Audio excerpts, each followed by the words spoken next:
ایک اور بات اس میں یہ بھی میں کرنا چاہوں گا کہ جتنے بھی جو لوگ متاثرین ہیں جی چاہے وہ شہداء کے اہل خانہ ہو، زخمیوں کے اہل خانہ ہو، یا جو لاپتہ لوگ ہیں یا جو کاروباری لحاظ سے متاثرین ہیں، ان کا جس خاندان سے بھی تعلق ہے، جس برادری سے تعلق ہے، اس خاندان کو، برادریوں کو بھی اہتمام کرنا چاہیے کہ وہ ان لوگوں کو جلدی اپنے پیروں پہ کھڑا کریں۔ یہ انسانی ہمدردی بھی ہے، رشتہ داری بھی ہے، اپنے خاندان اور برادری کا حق بھی بنتا ہے، اور یہ ملک کے ساتھ بھی بڑی خدمت ہوگی۔ اور اس سلسلے میں ایک حدیث ضرور پیش کروں گا۔ نبی کریم صلی اللہ علیہ وسلم، صحیح بخاری صحیح مسلم کی روایت ہے، ان الاشعریین اذا ارملوا فی الغزو او قل طعام عیالہم بالمدینہ جمعوا ما عندهم فی ثوب واحد واقتسموه بینہم بالسمیہ فی اناء واحد فہم منی وانا منہم۔ آپ نے ارشاد فرمایا کہ اشعری قبیلہ، ان کی تعریف کی کہ جب یہ سفر میں ہوتے ہیں یا شہر میں مدینہ میں ہوتے ہوئے کسی حادثے سے دوچار ہوتے ہیں اور ان کا کھانا پینا کم ہو جاتا ہے، تو پھر یہ ایسا کرتے ہیں کہ ان کے پاس جو کچھ ہوتا ہے سب کو یہ جمع کر لیتے ہیں اور سب کو برابر تقسیم کر کے اپنے ساتھ ان کو کھڑا کر لیتے ہیں۔ تو آپ نے ارشاد فرمایا فہم منی وانا منہم، کہ وہ مجھ میں سے ہیں، میں ان میں سے ہوں۔ تو یہ موقع ہے حضور اکرم صلی اللہ علیہ وسلم کی اس بشارت کا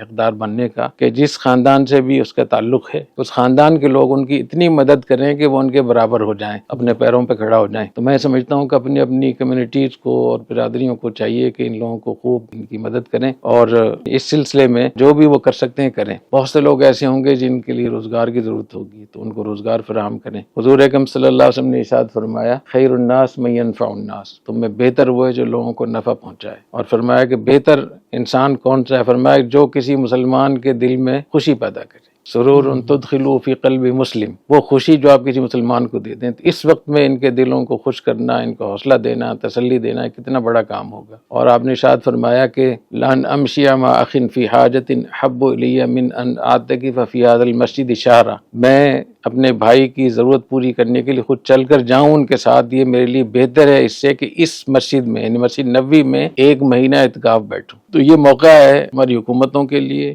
صوبائی حکومت ہو، مرکزی حکومت ہو، ہمارے ادارے ہوں، بلدیاتی ادارے ہوں، یا ہماری نجی ادارے ہوں، یا ہماری برادریوں کی مختلف انجمنیں ہوں، ان کے لیے موقع ہے کہ ان مصیبت زدہ لوگوں کی مدد کریں۔ اور اللہ تعالیٰ کا نظام ایسا ہے کہ جب کوئی مصیبت زدہ کی مدد کرتا ہے تو اللہ تعالیٰ اس کو مختلف مصیبتوں سے نکال دیتا ہے۔ اس لیے آپ نے ارشاد فرمایا کہ جو لوگ مصیبت کے وقت میں کسی کی مدد کرتے ہیں، اللہ ان کو برے خاتمے سے بچاتا ہے اور ہلاکتوں اور حادثات سے بچاتا ہے۔ اس لیے سب کو اس کا اہتمام کرنا چاہیے۔